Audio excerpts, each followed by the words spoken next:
So today I'm going to talk about Google Forms. And to get to Forms, you can either go to your Drive right here, or if you click down on the More on your checker box, Google Forms is this purple one that comes up. Now, you can create a form by choosing from one of these pre-made templates or by just creating a blank one. So I'm just going to create a blank one for the purpose of this video. So you're going to want to give it a title. You can give it a description if you would like, and then you can create questions. So you can create questions, either multiple choice, short answer, paragraph, checkboxes, drop downs, linear scales, grids, checkbox grids. Like there's a bunch of different ways that you can have this be a question. If you want the form to automatically grade it like a quiz, it's only going to grade like the multiple choice and the checkbox type options. You can give feedback on short answer and paragraph, but it's going to have you manually grade those. You can make it required by clicking on this right there. You add a new one by clicking the plus button. You can also add in another title, an image by clicking image, and then by uploading something that you have.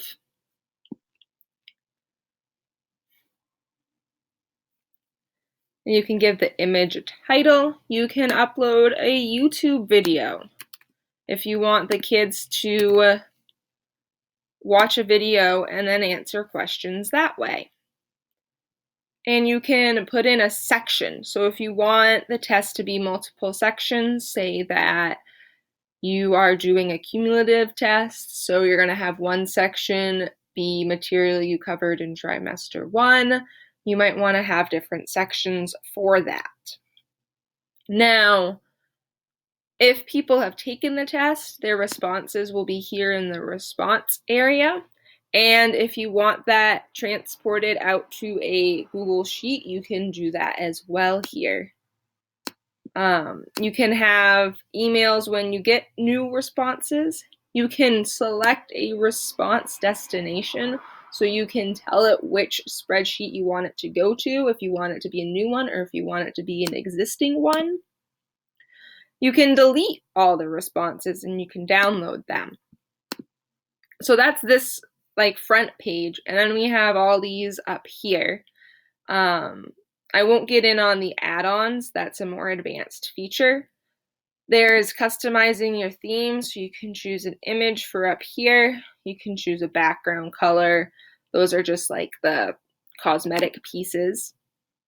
You can preview what it looks like, so what it would look like for the people who are doing the form or quiz, and you can change the settings. So the general settings, you can have it collect email addresses. So if you don't have a spot for names, but you need to know who they're coming from, you can do that, or it's a way to leave it anonymous. You can restrict it to users in your domain for your business or your school. You can limit it to one response, so someone can't keep going back in, especially if you're voting on something, and they can up it on what they like. And then you can have it so they can edit after they submit, or that they can see a summary of their responses after they submit. You can have it show a progress bar, shuffle the question order, show a link to submit another response, and you can also change the message that they get when they finish. And then if you didn't click the quiz template, you can still make it a quiz. You can make it a quiz by just opening that up, and then it gives you some more options there. And if you make it a quiz, now underneath your options, this answer key is going to pop up. And if you click on that, you can give the answer and assign how many points it is. And then that way, when they take it, it will score them based on how well they did on that question.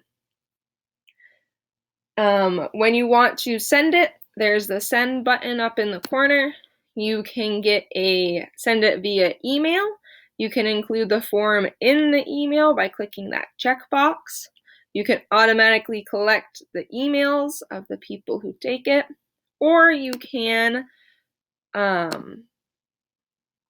send the link to people, and I always shorten the link in this case just because it's usually really long. So you could send this link to people. You could post the link on a classroom page, on a web page, however you distribute links to students or staff. So you could copy that over as well. And you can automatically share to Facebook or Twitter if you're doing something outside of school or business. If you just want to collect information, say I need to collect information for my grad school class, I might use one of those options. So that's the basics of Google Forms.